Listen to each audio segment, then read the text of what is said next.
All right, here we go again. Buckle up.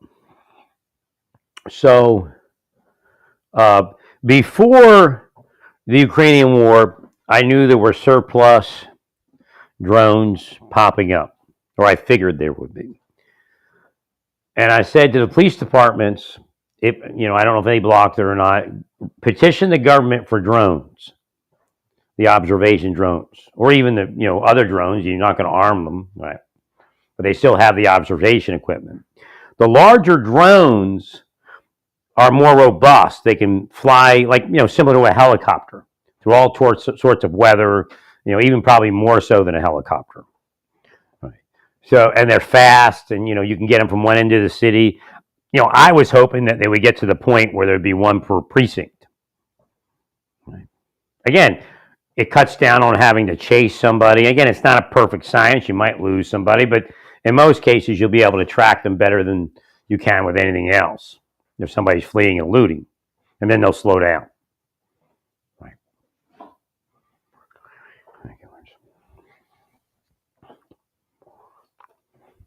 Right. There's limitations with helicopters that the drone can exceed the helicopter, but we need a robust, full size drone, or maybe even half of that would work. I found a couple that were about half size. Right.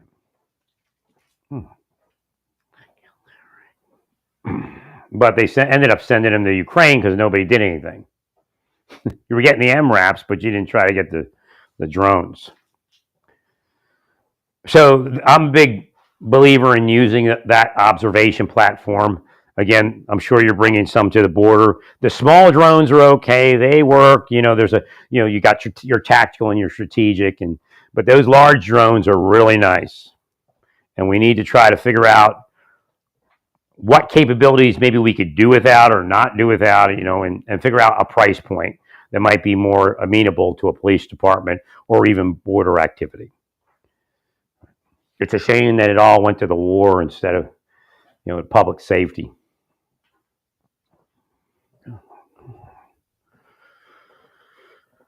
Well, no equipment generally that a police officer uses, law enforcement officers use, is corrupt. It's the officers that are corrupt.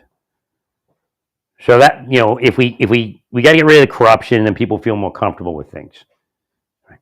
And you can build a system that's generally impenetrable. But if they provide false records, right, and they accept the false records, then there could be an issue. Again, I'm not a stickler. You fly your girlfriend home one time, I don't think you should be fired.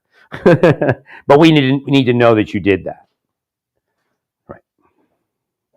Thank you, Lawrence.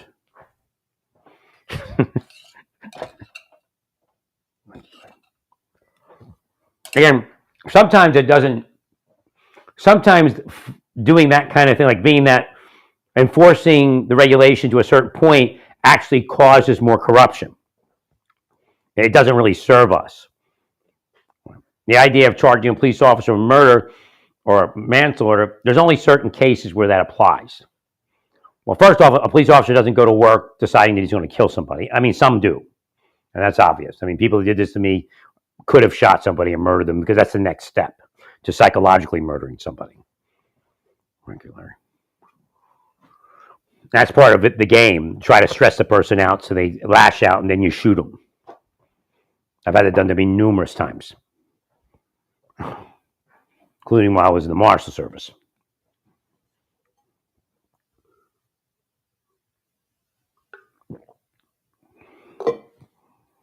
Thank you, Larry. So again, we're being put into things. If you get too heavy-handed on a police officer, then they're going to feel threatened, and then they're going to go corrupt. But again, it's not a reason to be corrupt. A reason to stick together and fight the corruption. Well, again, hindsight being 2020 has been thrown out the window. I mean, I don't even hear that defense anywhere. Because the hindsight, you're not supposed to. You can't prosecute an officer on hindsight. And most of the cases, even they hated the Islamic guy in Michigan or wherever it was that accidentally shot the yoga instructor was an idiot. Again, I speak about and I'm sorry, I don't want to speak ill of the dead, but it's the way I speak. It's just like the bishop. The bishop doesn't have enough knowledge. The yoga instructor did not know how to approach a police vehicle in the middle of the night after an emergency call for a theoretical crime of violence. The real problem was this is really the officer wasn't at fault. The dispatch did not tell the caller to stay inside until approached by the police officers. I don't know if you've changed your stuff. I told you years ago to change your stuff to reflect that. Until the dispatcher or the police department or the police officer approaches the caller is to stay in a safe place, preferably inside. Each scenario is different. It should be said. It should be articulated. So she comes out, bangs on the police car. That scared the bejesus out of me. You're like a darkened alleyway looking for somebody who's supposedly violently raping a woman or something. Oh my God. And then she jumps to the window.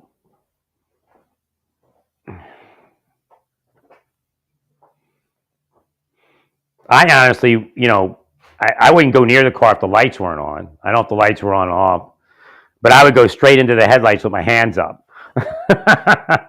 Not looking too guilty, but I just have my hands seen and walk to the car. Right. Again, she's from Australia, and maybe she doesn't understand that, or was from Australia.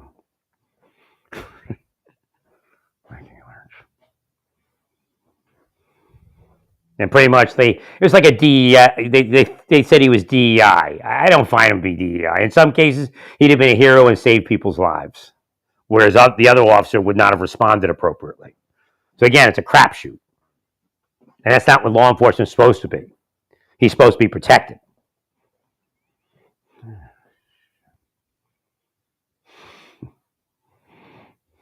So we're in the academy. And we were doing a scenario. I guess BA was there. Lewandowski was there. He was a former DEA guy. Ernie was there.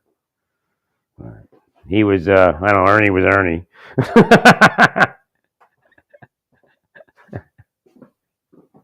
And there was that one girl. I don't remember her name. She was from, where was she from? Customs? I think she was from Customs or something. Right. Or lady, I'm sorry. And she looked kind of like BA, but a little different. Right. And what do we have? We had a guy with a gun. We're in the scenario houses, right? Role playing houses. I think it was. What was he doing? I'm trying to think if he was threatening suicide. I'm trying to remember what it was. I think he was threatening suicide, and I ended up being the person interacting with the guy, put down a gun and all that. At a certain point, Lewandowski caps him. He had been DEA for a number of years, and back then we didn't call it that. The deep state tried taking him out, so he went to the Marshal Service. That's what that was. I forgot about that. I've got Lewandowski transferred for that reason. But he was like in the DEA for 10 years, and then the deep state tried to take him out, and he went over to Marshal Service. So Lewandowski caps him, and they said that's the appropriate response because you couldn't get him to put down the gun. I forget what the exact scenario was, but there may have been another crime or something. But Lewandowski capped him and said, "That's it. You got to take him out at a certain point." And maybe the rules may have changed since then, but so again, always hesitating is not always the right thing. So again, when you do an investigation of what happened, she did not approach the vehicle right. The dispatch did not tell her to stay out of the way until either instructed by dispatch, calling her on the phone, or the police officers approach her house. That was a real issue there. So it was a tragedy, and the city would have to pay them, but the officer should have never been, even charged. Correct. Again, we departed from logic like that because that's really now. Some cops were corrupt, and that's where it came from. So you got to get rid of the corruption, and then they won't charge you as much. Thank you, Larry.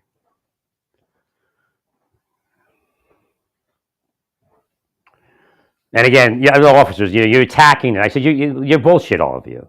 Talk about officers' rights and all this, and then you attack him because he's Islamic and black, or of color. I don't know if he was black. I say you're making the worst case law for yourselves. You actually did it to yourselves to a certain degree.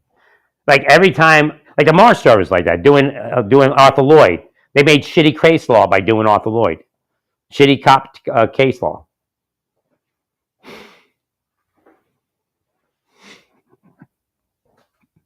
I mean, they're not who they say they are.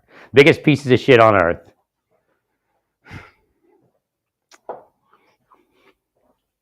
Like I wasn't a bragger in the Mars. I just like working, I like working these things, working there. And they, oh, you're going to be an inspector. I'm going to be an inspector. What? My life isn't even anywhere. And he may have been part of it. Lenny may have been part of it. I don't know.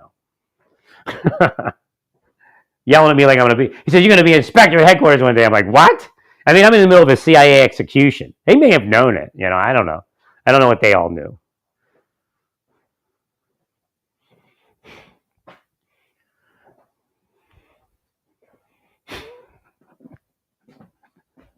And then, yeah, it could have came from that because that's part of what they do. Make people think that you're unjustly receiving something.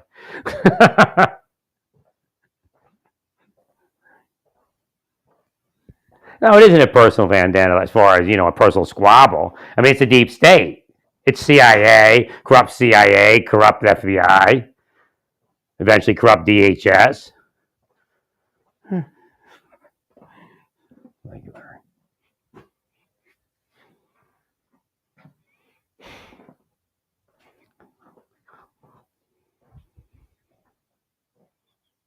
I've even told to stop a million times. They make some sort of, contrite statement, and then they start the next. They never stop, not even for a second. All you got to do is like meet a woman or start a new religious pursuit or something, and then they're there to screw it up. No, it is an idea that I have to push through. That's the bullshit. They're destroying it, utterly destroying it, using government money, embezzling money, making up fake. Like he contacts my family. Rick Henry contacts my family and said it was a judicial security investigation, and then he screws up my family life. He's a piece of shit. He's a devil. He's a criminal. He's a felon. I don't know if he's dead or alive, to tell you the truth. I don't care. He's going to go to hell.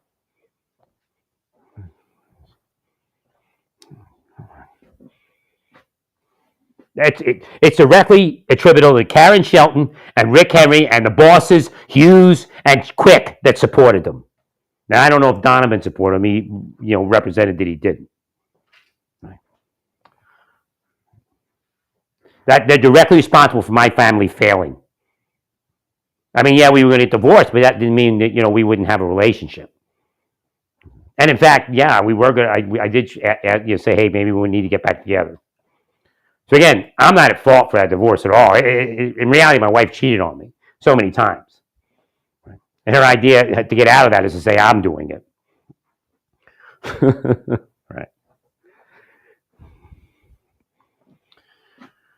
But I even said, let's get back together.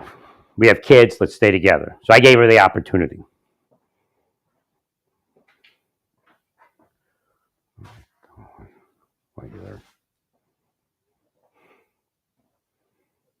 Rick Henry makes up some bullshit and then visits my family. For all I know, he had sex with her. It's kind of jerky he is, kind of criminal he is, kind of shit he is. I do believe they had sex. I really do.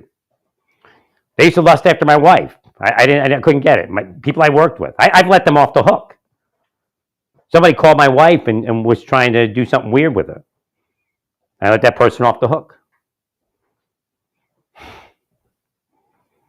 I just, said, look, I don't know what it is. You don't need to talk to me about it. Because he breached the subject. He was probably nervous. Right.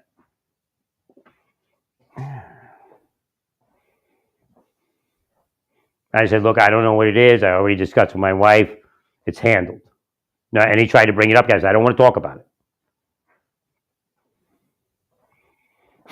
I could have had that guy possibly thrown in jail. No good deed goes unpunished, right?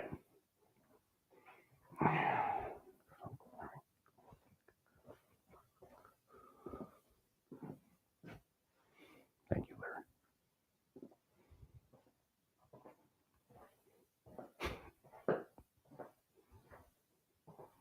Actually, that's the best way to take it. You don't discuss things.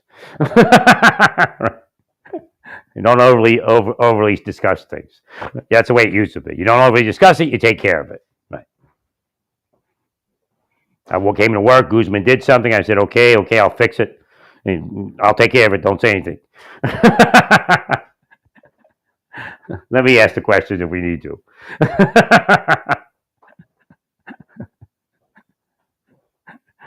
Right.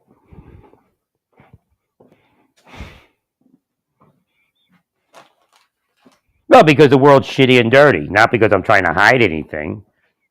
I mean, it's really a nothing that could blow up into something if we overly discuss it.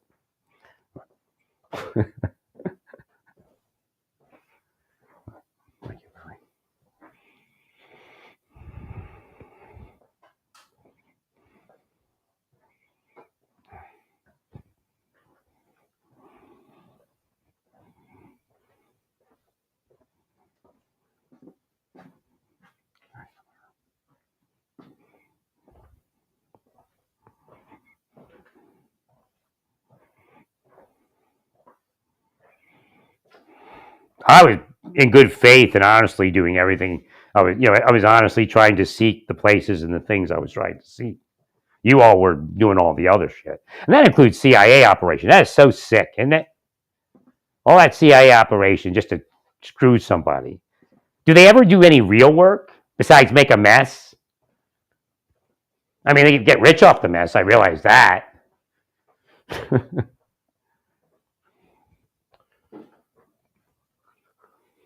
No, we got CIA people in the United States doing shit to United States citizens. They have a certain assignment. They don't even. Some CIA people touched me in the mind and said they don't even do the real assignment. It's that bad. They write it up like they're going to go do something, then they go do you or someone else, and they never do the real assignment. It's that bad.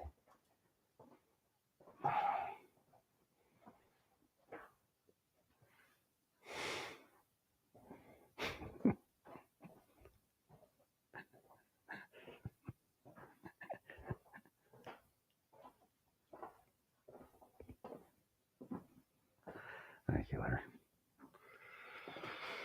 Or they don't do it to a sufficient. Again, there's some that haven't even touched the real assignment, and then some that do it half-ass. It's obvious that they're not there to do the real assignment.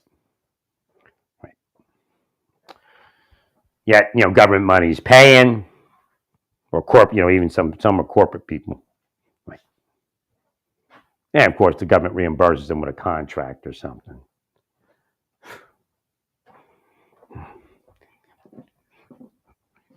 No, I told you for years to stop, all of you. And I didn't say stop and give me $1 million. I said stop, let me just live my life, let me keep my health.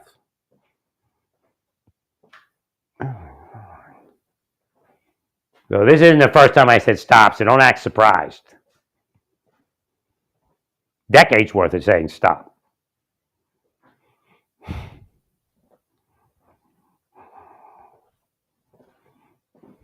No, after government, I was pretty darn damaged. Took a long time. And again, they wouldn't let me heal, so again, I couldn't heal completely. So they felt, empowered against me. But shit like that would happen, like the woman from the Sikhs would just up and die, and get just angrier and angrier. I mean, there are signs that they should stop. They're just sick, criminals.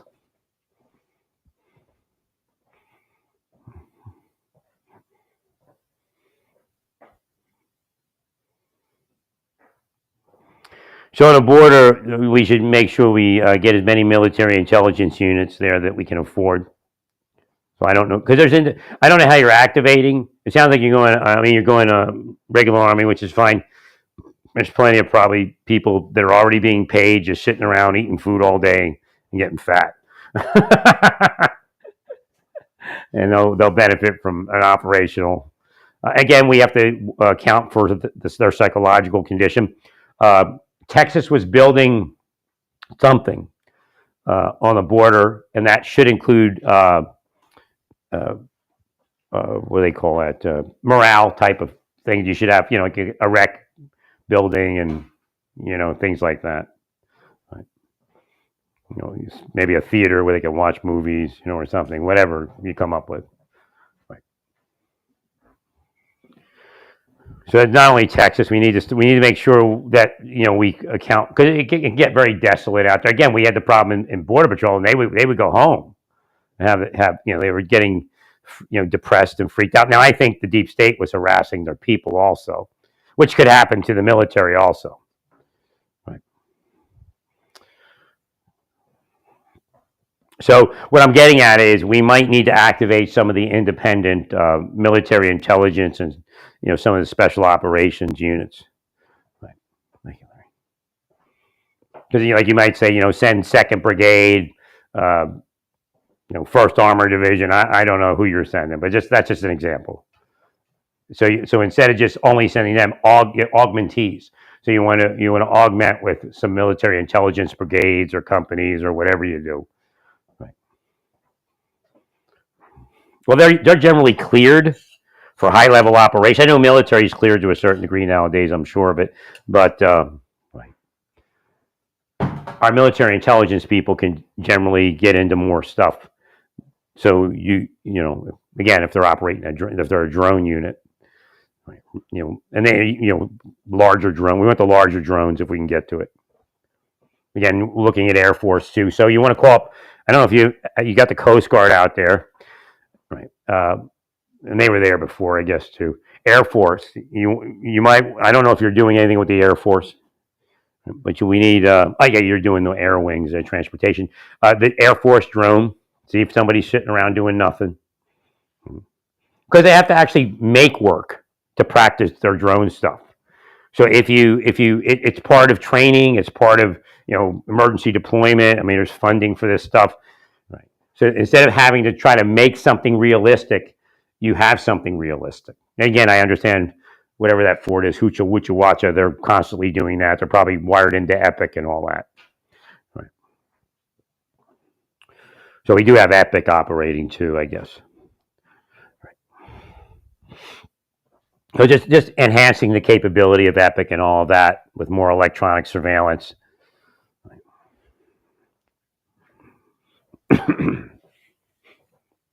And the drone is just great because when you have a sizable full-size drone, it's very, very robust, and we don't have the limitations of the smaller drones. Right.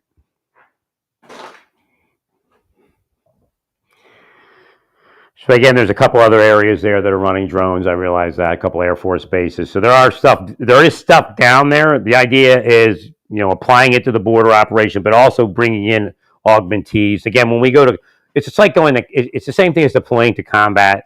You have maybe a 10-man squad. You go to combat. You build it up with people from other units and stuff. 15-man squad, that kind of thing. Right. Well, because the workload is going to increase. We're going to ask more of them, so we need more. Let's not stress people out. Let's make sure we have an overage.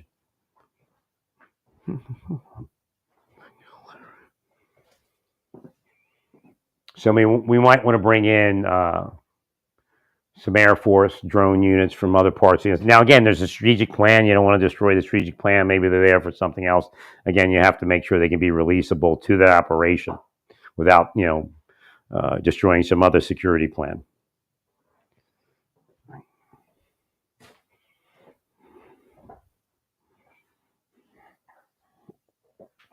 Well, if you have your drones up there, you don't have. It's not a rush to get them. To grab them if they're because what's going to happen is, it happens all the time. Is once they realize where we are, they'll try to go where we're not.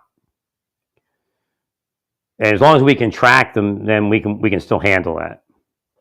Right. 100%.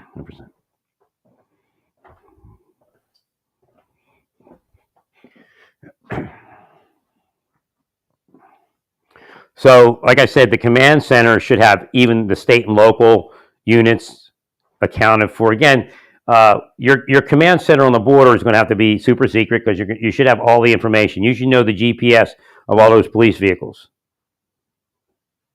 And we can get that feed somehow. Right, we can make it work.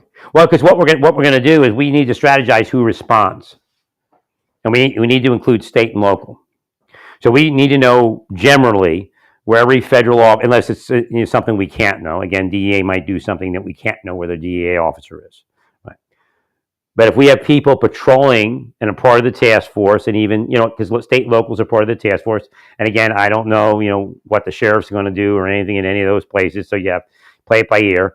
But if you can get the location, a real-time location for all of these elements, then you can again, the zone defense and all that, you can see who responds to what. Right, a lot better, because that's the key, is to be able to respond to that early warning or some warning. So we can have all these people down there, but if we can't deploy them efficiently, then it's just going to be a cluster jump. So again, it is similar to a battlefield. And again, just because you have that equipment doesn't mean it's rigged the right way. There's larger systems that we could tie into. Again, like I said, we're not going to launch the AWACS, but there's systems that whatever you have, you plug into a kind of a master computer system, and it's going to tell us. It'll give us a little bit more data instead of us. Again, the time it takes for us to assess the data versus the time it takes the system to assess. The system can assess the data faster, the battlefield systems. So that we don't have to do as much work. It'll tell us something, what it sees, and again, it might be able to develop priorities. I don't know how it runs exactly, but I know it calculates. And I'm sure it can work without the AWACS.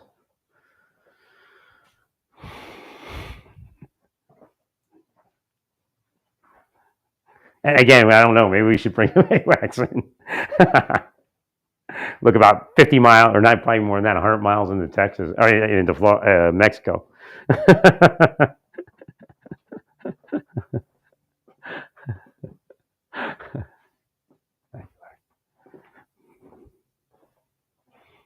We want to reduce the workload the best we can. We want to automate everything we can, because there is a battlefield system where it's all automated, and it actually would work better on the border than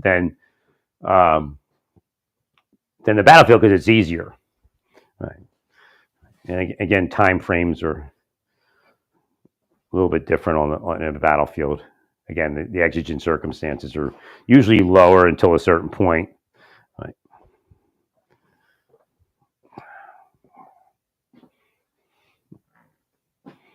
So you have to get that. That's why SF sometimes knows all that stuff too. Somebody like SF guys get into all. That's why I tell you to find some special forces guys, especially with combat experience, because when they got to figure something out, they go around polling all the equipment, say, what do you have? What does this person have? Okay, we put this together this way and that way. Again, they troubleshoot the battlefield system so it works for whatever the problem is. Yeah, I should have been, but it's like everything else, they ruined it. Right. Like I couldn't see, I didn't know what everything was. I mean, I'm like got the manuals, I'm going through the manual. I think even before I got in the military, I had a SEAL manual. But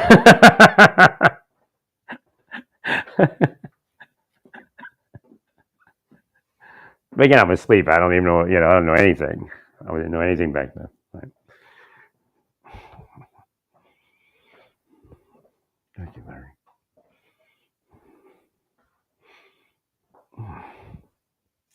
Thank you, Larry.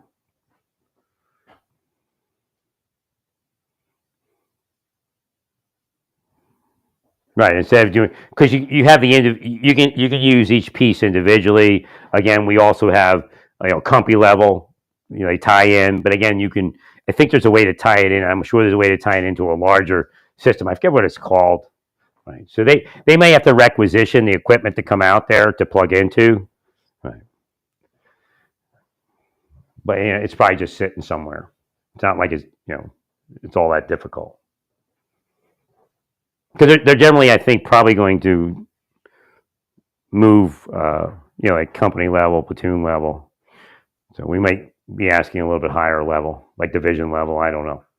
Right.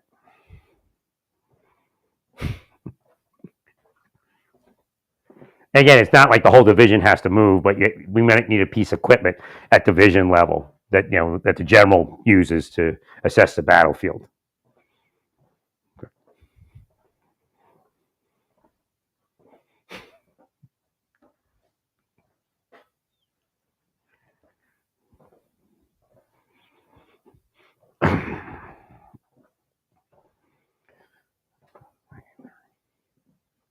Well, we need to try to develop priorities, and we need to try to develop a complete picture. The people in the command center, wherever that is, need to try to develop a complete picture so we can develop priorities, even on the fly.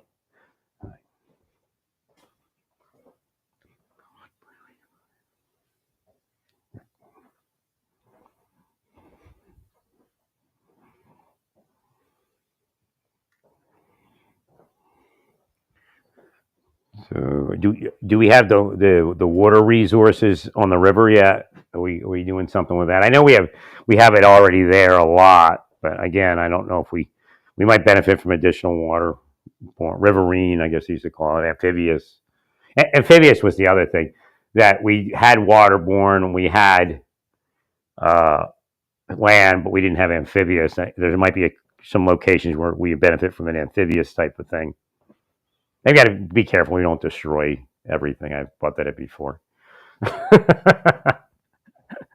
Amphibious can make a mess. Although if we use wheeled amphibious, that doesn't make as big a mess as tracked amphibious.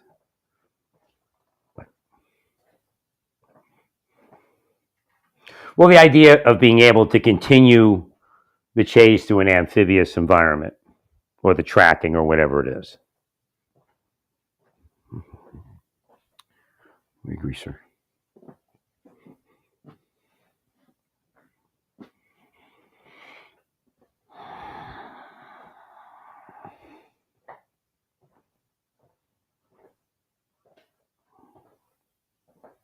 So some of it we're going to have to wait on the court eventually.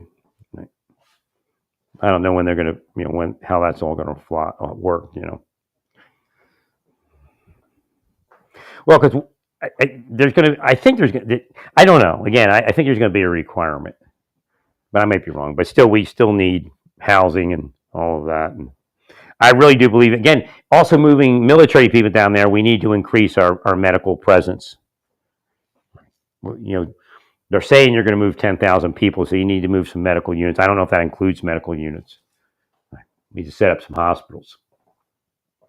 But again, that was our weak link in a couple of those cases where we had to get to a local hospital and there was a delay. Right. So the idea, okay, there was going to be a big facility that you were going to build. I read. I mean, if it's honest and true, right? And that one should at least contain a hospital. And that makes it easier for the officers. They will get their treatment also. The officer doesn't need to run off somewhere to get something for a headache or a cold or whatever it is. They have it right there. Again, I imagine you're going to do some people work in double shifts, or at least shift and a half. Again, we need billets for Border Patrol people, CBP people that need to stay over for whatever reason. I mean, if somebody's exhausted, they should be allowed to stay over. They don't have to drive home. Because we're going to be asking a lot. I think we're going to be asking a lot. At least I believe we're going to be asking a lot from them. So if we have people that are tired, they don't need to be on that road. So they need to be able to also, chow down and all the other things. I think I came up with this during COVID. I can't remember. I know I was talking something like this before because we had a problem with personnel. Right, we had people out, and people were going to have to work double shifts and stuff. Right, so I said you have to make sure they can stay at work and have the facilities at work to survive, and just do double shifts or something. And then they go to sleep after the shift. And they don't have to drive anywhere. They just go to sleep somewhere, and you have food for them, or they get to bring food, whatever they want. So you want to set up something for your officers also, besides the military. If you don't already have it, I mean, you may have it by now. We've done so many different things.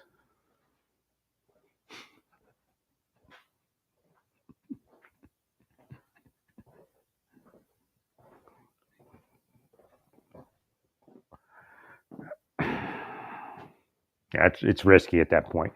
It's risky for them to drive home at that point. But we don't want to increase the risk, have a car accident or whatever it is. And then they drive home, they get an argument with a wife because they're so tired. Again, if they have a wife, they're going to want to go home at some point. But right.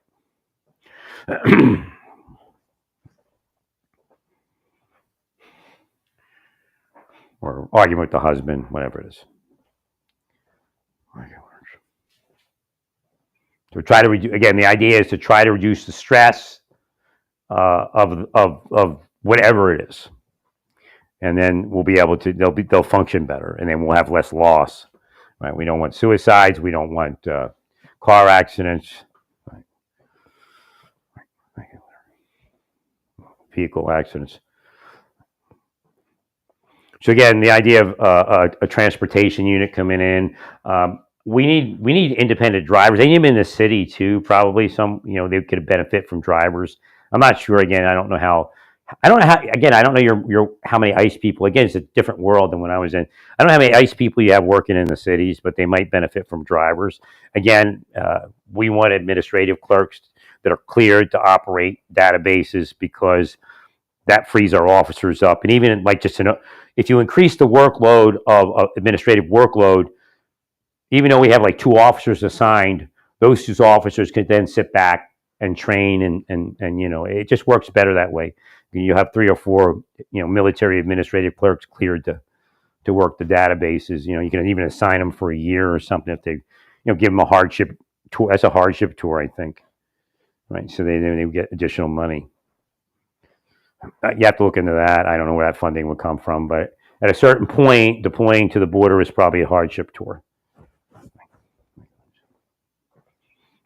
And we need some continuity. Especially if we train somebody to operate an immigration database or whatever it is, right? NCIC, immigration databases, we get them all cleared. We need them to stay for at least a year. Thank you.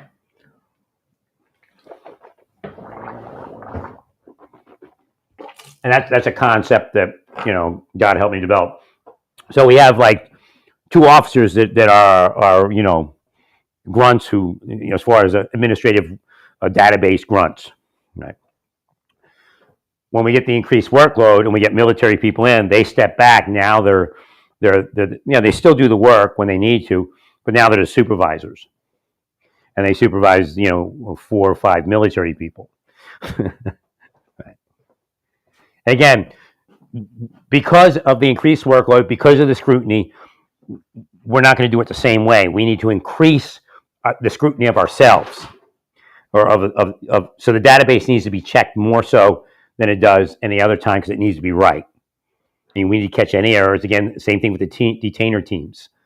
So we need teams of admin people entering, checking, rechecking, that kind of thing. Again, as you know, one of the biggest screw ups is the detainer system, and it's even worse doing these things because there's people fighting it. Right. But I think we can overcome any of the obstacles because even if we right, so the detainer team should be able to call somewhere, call our people in the field and say, can you go to that jail and do a surveillance and tell us how this works?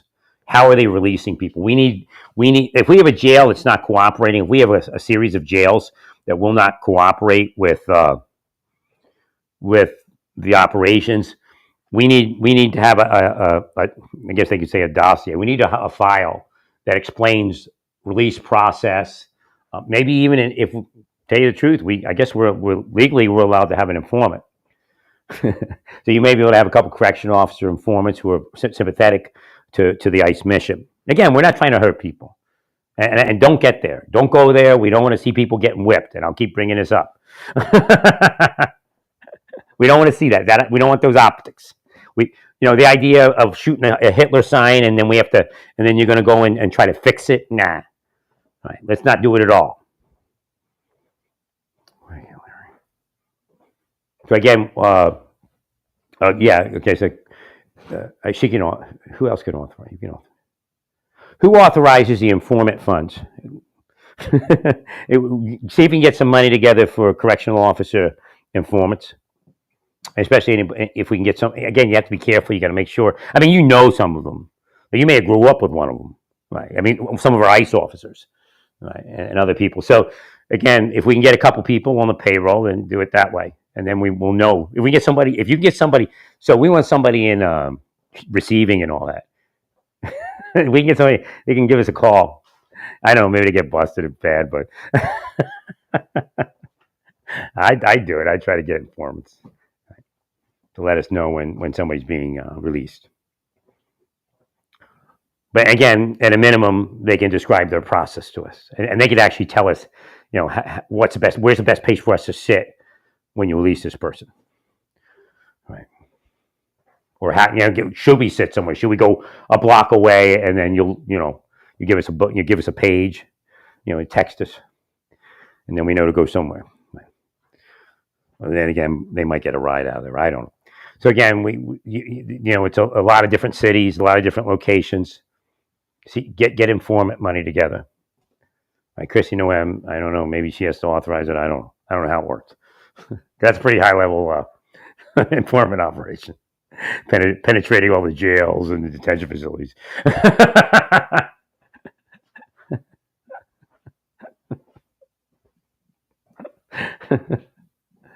But again, we want to develop quick reference. If somebody's being released from institution A or jail B, we want to know. We want photos. Again, in military, we call it a target folder. We want a target folder of that jail. We want to know how it works. We want to know how the process works. We want to know, even if you can ascertain. So again, these sound like military intelligence admin clerks. So again, we probably want military intelligence people in there, and what they'll have access to our officers in the field, and officers in the field can then do whatever surveillance or try to develop informants. Again, you may already have them. Again, we don't always put pen to paper or whatever you call it these days. Finger to phone. We don't always put finger to phone.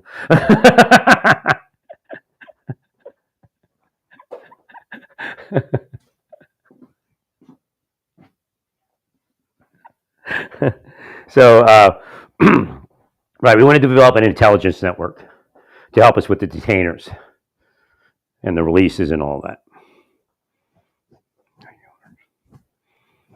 So there's going to be calls out to the field for officers to do some surveillance or to try to cultivate informants. But you have to be very careful in cultivating informants.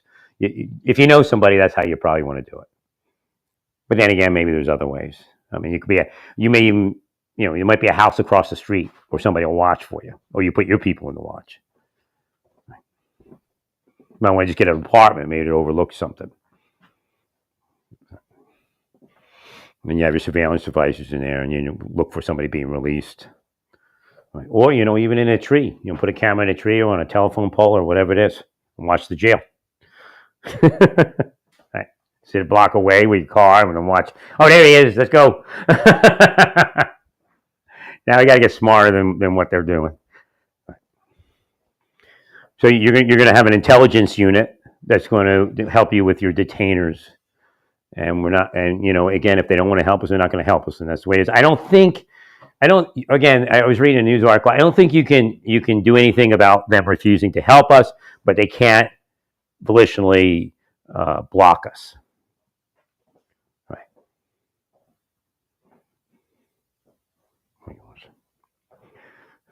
Here's just a stupid example, and I don't think they'll do it, but let's say there's a guy gets released from a jail, and he's walking across the parking lot, and you come zooming up the road to get him, and the jail truck cuts you off, and he jumps in, and they pull off. They can't do that kind of stuff. Right. Thank you.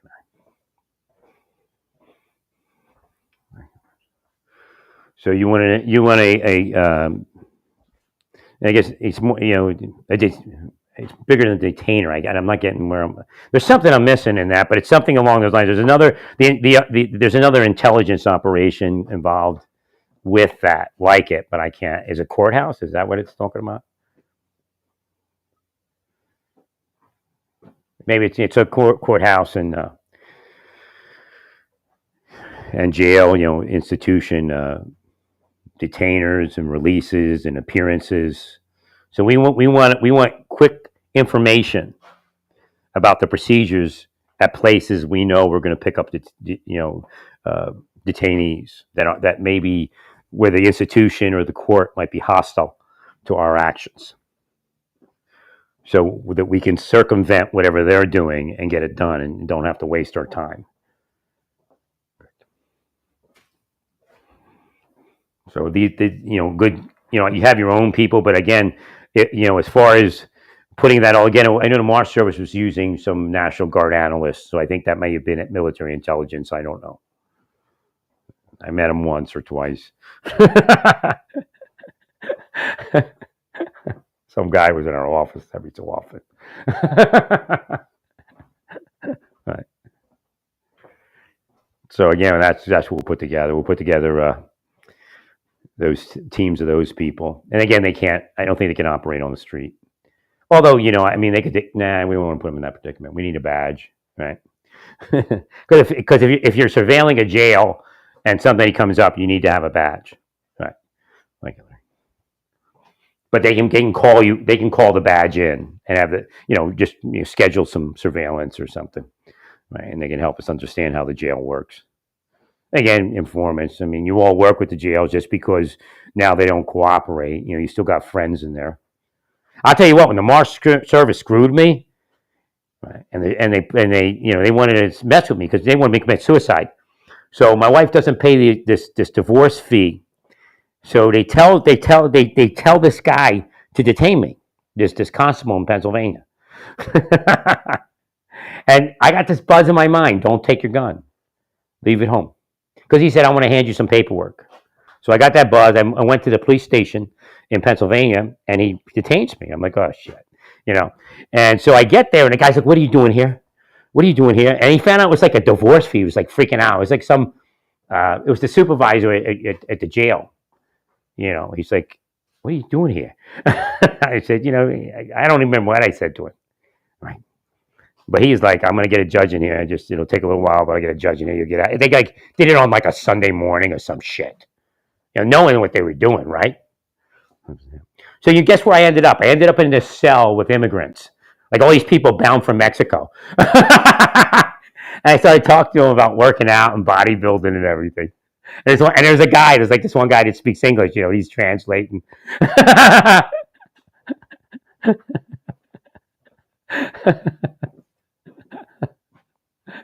Like, I think they invited me to Mexico or something. He told me, "Hey, there's a gym here. You go there. I'll see you down there." Thank you, Larry. Now, as I said, they're trying to get me to do the Luna Shuffle, right? Actually, some of them did the Luna Shuffle in the last 20 years, to tell you the truth. 100%.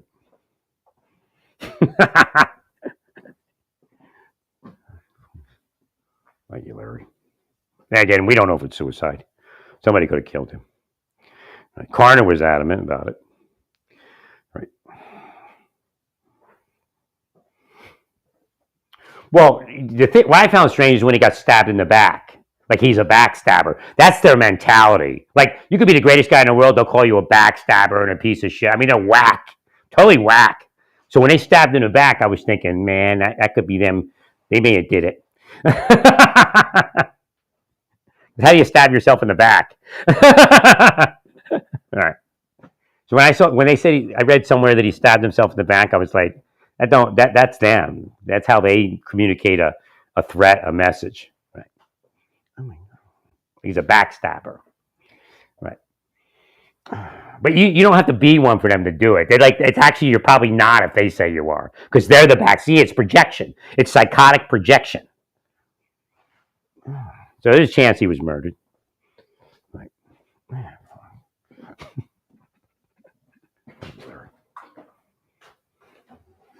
I didn't have a lot of information. I tried getting information. They were tight-lipped. Rick Henry, I'm not Rick Henry. Rick Henry's a piece of shit. Rick Goodman gave me some information. I forget what it was, but we were sharing a little bit of information. Right.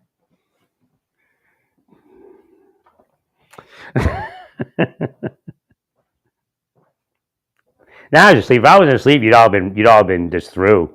I'd have had you all arrested. I don't know. I probably would have left before it would have happened. Right. And if I was awake, I probably would have been in the Border Patrol, not in the Marshal Service. Right. I actually did it. I kind of did it a bunch of test batteries and stuff all at once, and then I started going work for the Federal Bureau of Prisons. Right. I had an offer for an interview at the EPA for an investigator, but I chose the BOP because they were starting me at a GS6 and they were starting the GS5. I think I'd have made more money, but I think I was holding out for the Marshal position or a different 1811 position.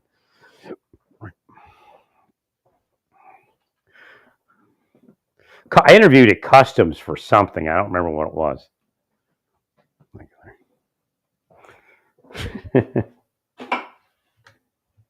Larry.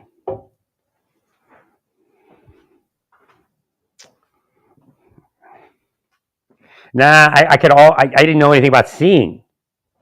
They were all looking at me, and I'm like, "What are they looking at?" And I was seeing them, you know. When I was at FLETC for BOP, I saw Border Patrol. When I was at Marshal Service, FLETC for the Marshal Service, I saw Border Patrol, which was my cue, but I didn't know anything about that. Thank you, Larry. And again, of course, they saw me. Because that's what they were looking at. But I mean, it was like mass saw me. I mean, they're all looking at me. I'm like, what are they looking at?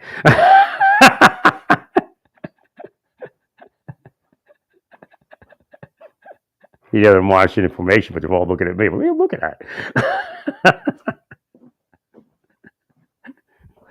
So it was like a cue, you're supposed to be here. And of course, this is now that some of them are even retired. It could have been what's his name, right?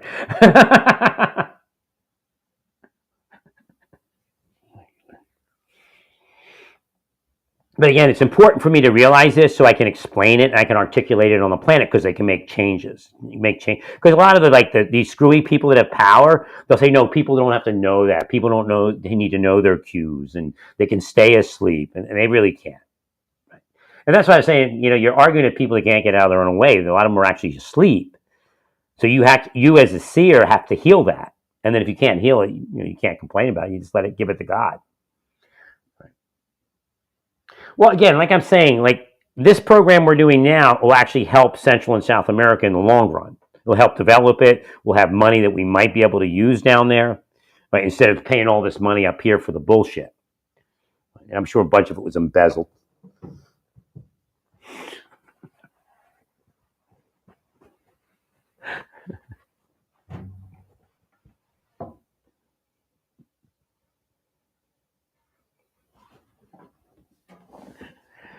Thank you.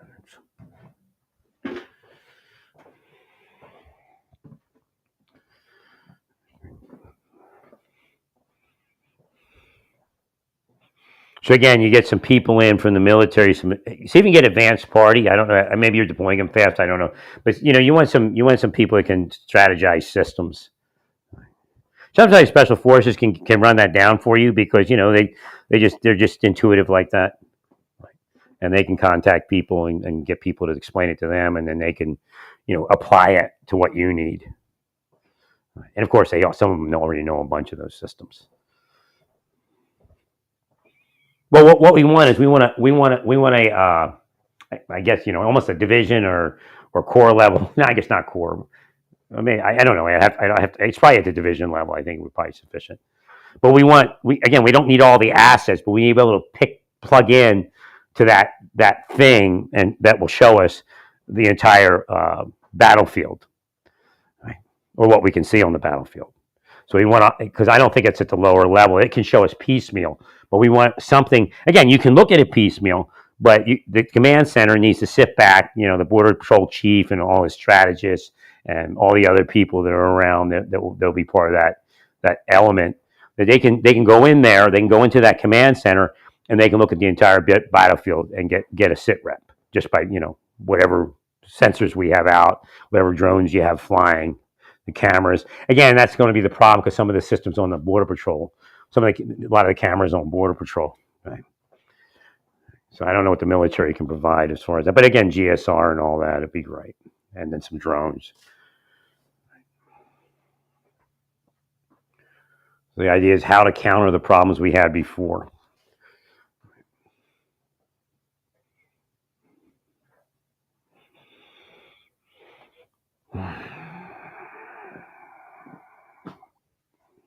Again, some of it is just a waiting game for the courts. And I think, again, it just seems in the long run, they're going to require some court appearance. At least, they see a judge, the judge says, yes, you're going based upon communicable disease possibility or whatever it is. Or maybe that's kind of inane because then you've already exposed people. So I don't know. It just seems to me that the court may not allow us to just turn people around forever. Right. Now, again, we can articulate exigent circumstances. So the DOJ needs to be prepared to articulate an exigent circumstance within the United States. And again, you bring it up. We can't even protect the immigrants. I mean, so this isn't just protecting U.S. citizens. The political side says that's what we're doing, but we're also protecting immigrants. We're trying to get these immigrants out of bondage. We're trying to find all these missing kids.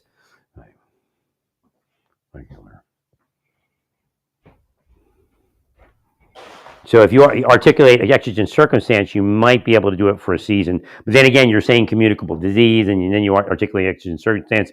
Go, well, what is it? Which one is it? Right. So again, you may be able to actually be able to do something without communicable disease standard, and it may be in there. I don't know. Well, it's an emergency because we can't account for people that are here in the United States, and we know, based upon previous investigations, that they're victims of crime, and they're undocumented immigrants. Right. So what we're trying to do is reduce the level of the undocumented immigrant community, so we can once again get a better view of what's going on in our communities for U.S. citizens and the undocumented immigrant and the average the documented immigrant, because again, they all live in sometimes the same communities. So if you articulate exigent circumstance, that may actually bolster it, but there may be actually another mechanism, a trigger that allows you to do it based upon exigent circumstances. I mean, you have to really, I've thought about it long and hard many years and thought about the victims, and I said, we have no accountability for these people, even if they're here and they're in an immigration database, we still have no accountability. So they could be sitting there dead somewhere. And what are we going to think? Oh, they went back to Mexico. They went back to Guatemala. Right. Oh. There's no accountability. Like our usual process says, if you're missing, again, not perfect either, the law enforcement process, but if you're missing, eventually we figure it out. But if you're an undocumented immigrant, or somebody that's here and slightly documented and just get put out there to, you show up in 2 years, you could be dead and we wouldn't even know it. There's no way for us to catch it unless somebody tells us. Right? I mean, it's scary. I'd be afraid to be in that situation. I mean, sure, they wish I was in that situation where you just kill me and nobody would know.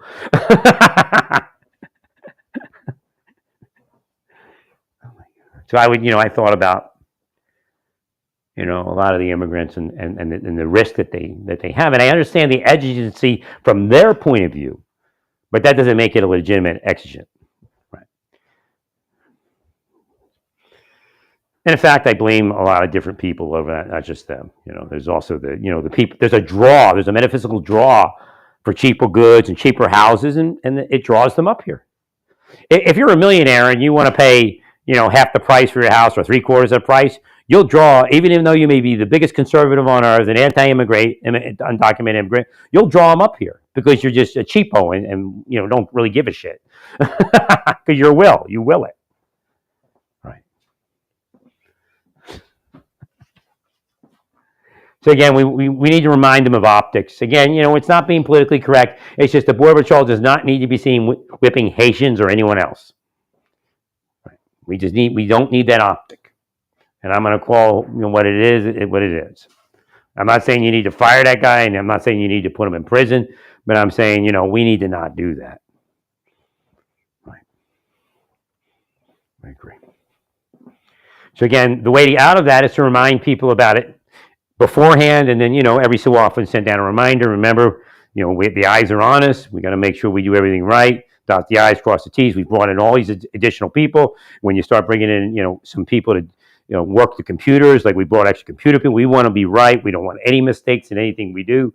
So again, remember, just there's a way to carry yourself. You carry it. Don't take it personal. Just keep moving through the mission, and that's it. And one day you retire, and then they'll try to kill you like me. I don't think they do that. How many people do they try to kill, actually? I wonder what the number is. It's like he's getting away. He's getting away. What are you talking about? You tried to kill me. You're the one that's getting away. You killed Jonathan Luna.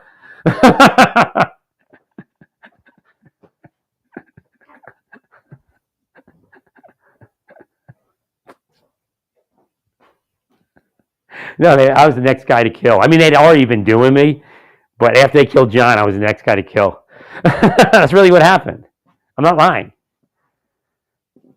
They'd already been doing me for a long time. And they drugged me. Like I was laughing about it and shit, singing my Christian songs with my headphones on. So, and I didn't know what it was at first, but they had drugged me. I could no longer laugh. So again, they're using that level of spycraft. They're disgusting. They're filth. So I alluded before, some of your Border Patrol suicides were that. Right? They were paid to take them out. You may have just been honest. Right? And somebody was, again, you can be honest and they not, because they're psychotic. So if a deep stater is paranoid about you, he may just hate you actually, but he'll call in the hit squads to take you out and say, well, that guy's a loose end, we can't do our stuff in front of him. Right, that kind of thing. Right.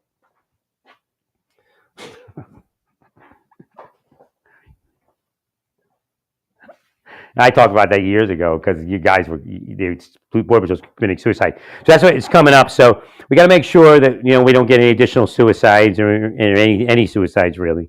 So again, we have a morale type thing that has to go on. I just alluded that if Texas is building a base, they need to bring some rec centers. So again, you can bring in facilities for rec. You can bring in. You can have movies, right? They don't have to work 24/7, do shift work.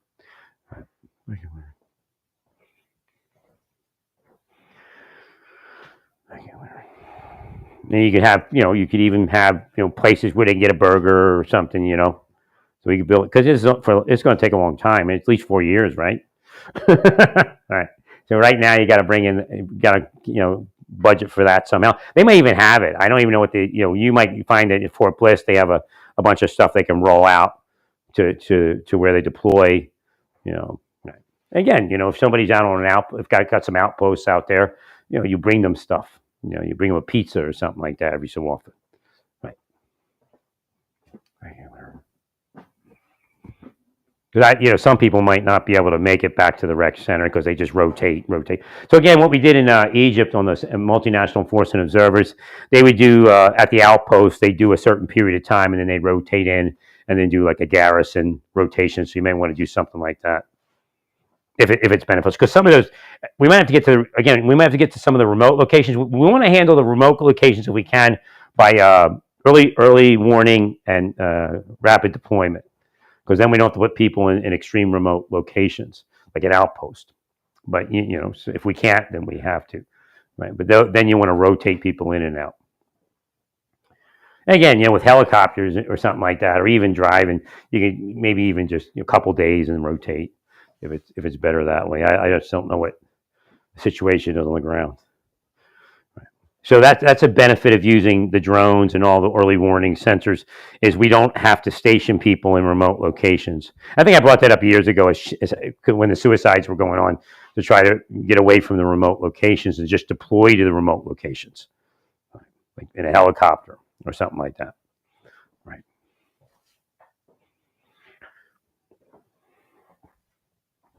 But if we get the right military systems, detection systems in, it'll work great. Again, I don't know how many helicopters we'll have or how many people we'll have. Again, if we get surges, this is generally not surge month, but we're looking at, not too far down the road for it to begin, right? Probably end of February, March. Right.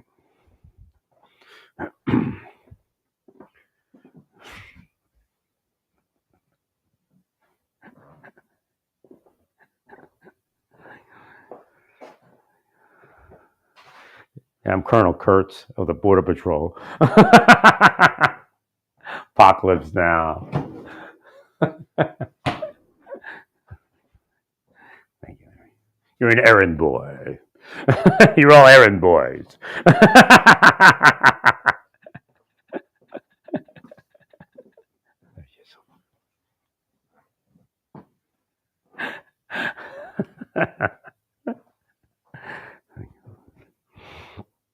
Nah, my life should have been a colonel in the CIA in reality, right?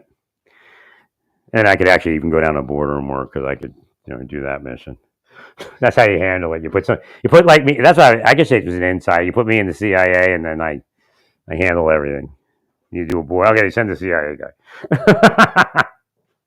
I guess special activities division. Right. They do have a purpose on the border. So, right.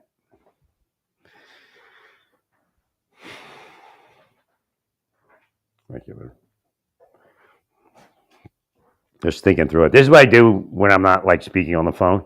I walk through my apartment speaking like this without it coming out on the in the air. But this is how I do everything. Just think out loud, keep walking back and forth. It's good exercise too because I walk back and forth when I speak.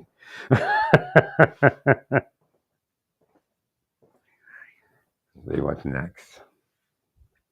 So again, morale. Let's focus on making sure we have everybody. Again, there was a sergeant major that used to check. When we were in Egypt on the multinational force observers, the sergeant major Black, who passed on during the plane crash in Gander, but he would just walk up on you and check on your morale, and we need people like that. We need leaders to know to check up on morale. If somebody needs a day off, they need a day off, but it is what it is.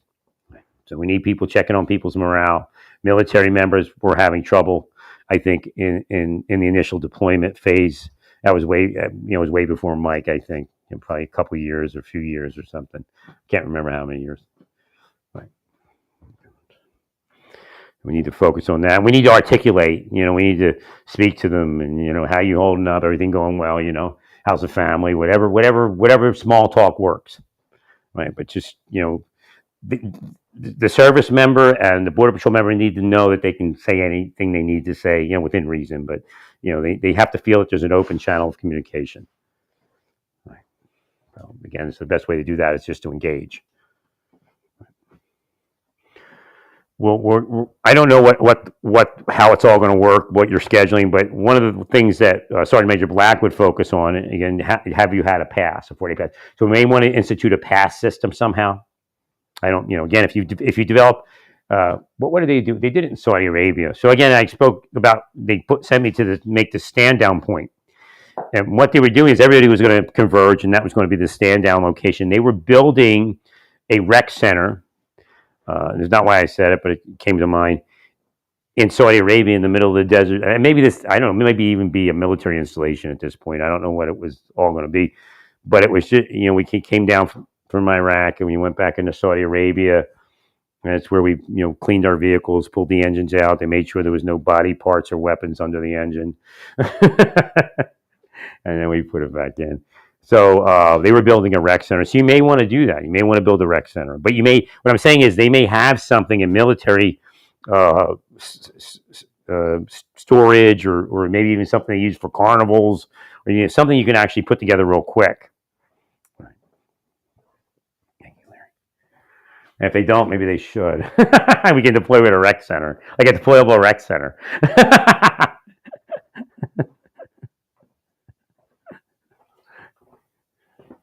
Right.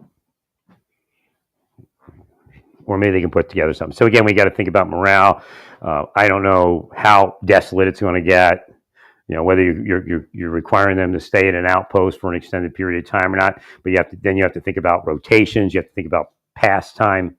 Right. So again, if you're on a border and you take a 4-day pass, I don't know how close it is to anything. And again, that could get them in trouble. Again, the idea of getting alcohol and having some issues there. I'm not sure what you do about that and how you handle it. But if you build a location for recreation at the main location, right, and then that should probably take care of it. You know, you give them 4 days off and say just eat some burgers and watch some movies and just enjoy yourself for a little while. Right? And then they go back to work and then somebody else gets some time off. Right?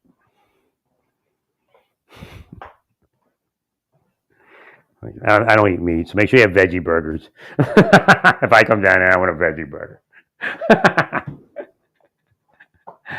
Yeah, they were hoping, like the deep state was hoping I would go like with the what are they, what were those people, the militias? They were hoping I would go down with the militias. They would like trying to, like when online there was like a psychological operation trying to get me to go with the militia down to the border. They wanted me to do anything they could write up and say I'm dangerous or some shit.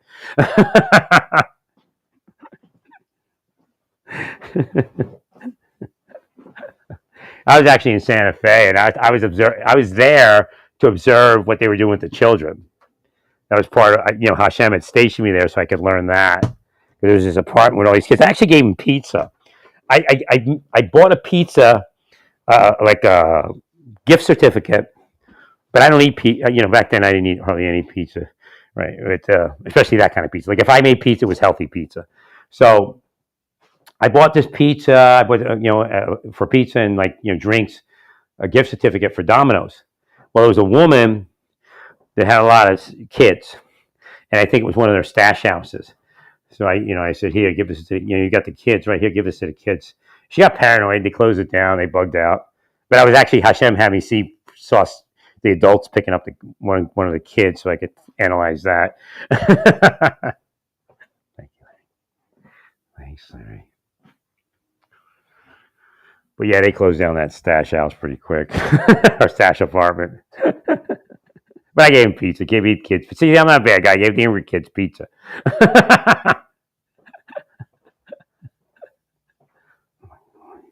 you, Larry.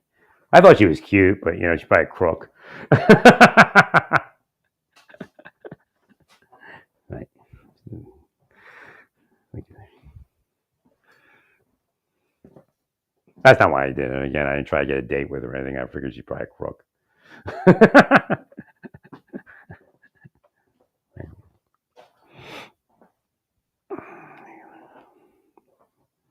Well, that's when it was during that peak time where the kids, unescorted kids, were coming in.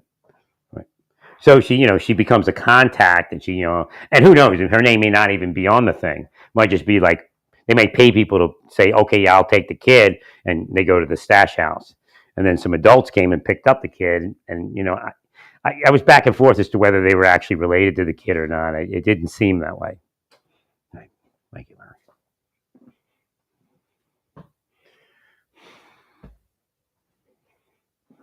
But again, I couldn't be sure.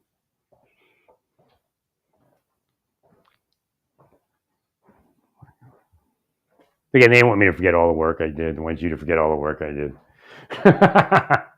They can say all their bullshit lies.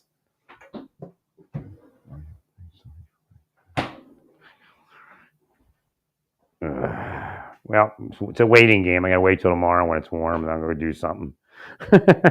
I actually have to clean my apartment. I'll probably start doing that tomorrow. It's really bad in here. I just gotta.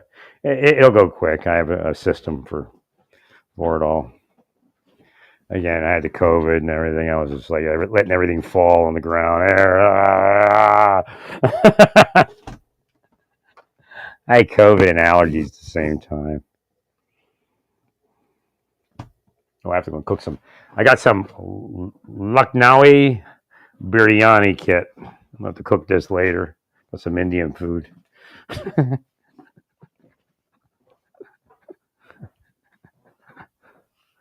They sell it at Walmart here. It's pretty nice. Make restaurant style biryani at home. I already made another style of it recently.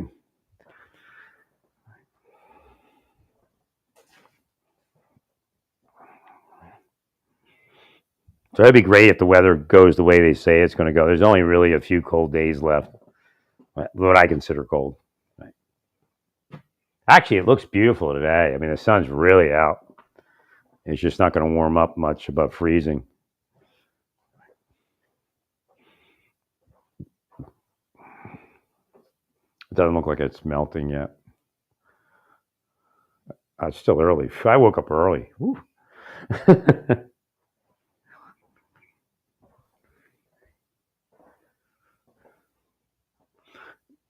Right. So what I was talking about earlier, I'm just getting a thought. So what I was talking about earlier, as far as the talking, it's kind of like a talking point thing, but you get it like a really big screen TV that has touchscreen on it. Again, it had to be. I guess it has to be connected to a computer, unless they sell something. No, I guess it has to be connected to computer. And what happens is when you want to look at, so you have like different sections on it. So it'd be like kind of a big, not really a chart. Some of it'll be a chart, but it links when you click on it. So again, I know there's apps that create this, right? And then but you also have like a time schedule, like the last 24 hours, last 48 hours, last 72 hours, and just out to maybe a week or something. And so you click on it, and you see the pertinent talking point. Because again, President Trump did what a lawyer does, but he didn't have to go to that tactic, right? He could have rearticulated it. By the time that he posted, it should have been said, just rearticulate our point of view. We are, trying to make things better for everyone. Right. Again, the answer isn't giving a 12-year-old kid hormones. It really isn't. I watched this video of this 14-year-old girl, or boy, trans girl, and it's just like, it's just you think back to when you were that age and what you were wanting out of life, what would be exciting for you, but it was all about these hormones, and it just wasn't really the place where she needed to be,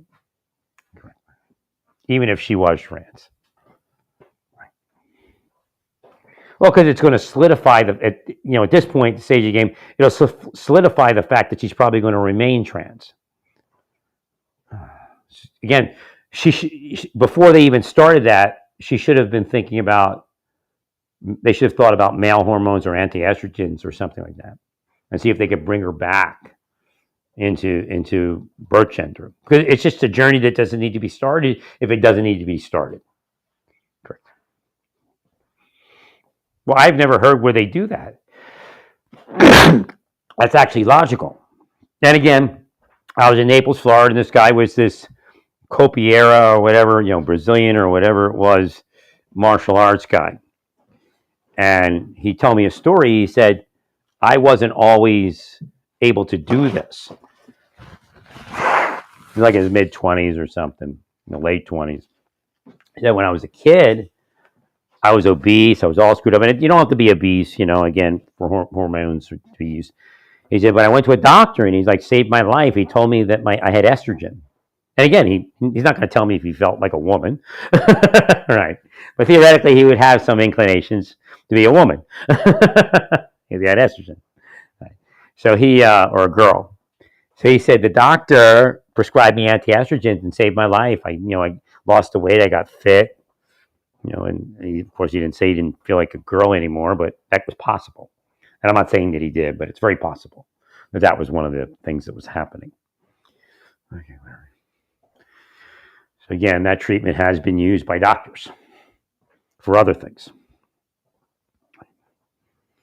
So again, one of the first things that should be ordered when a child is presenting transgender dysphoria is a hormonal panel. and then they assess what the hormones are. It's just logical.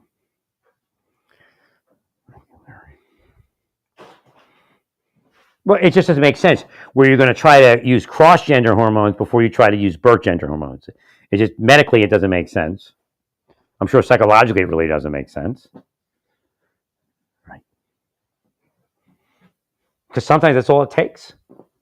I mean, people use andro, and all of a sudden they're like, alpha male. They don't. But if you're feeling like a woman and you use a little bit of, a girl, and you use a little bit of male hormones, you end up feeling like a boy.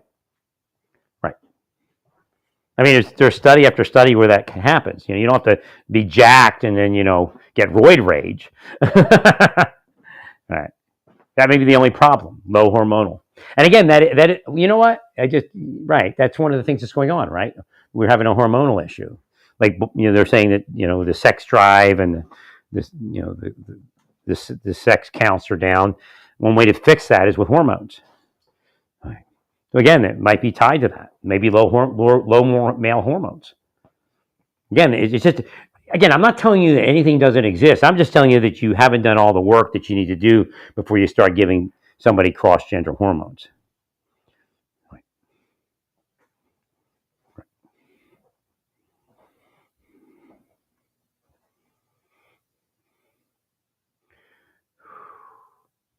Well, I'm going to go now. It's been an hour and 21 minutes.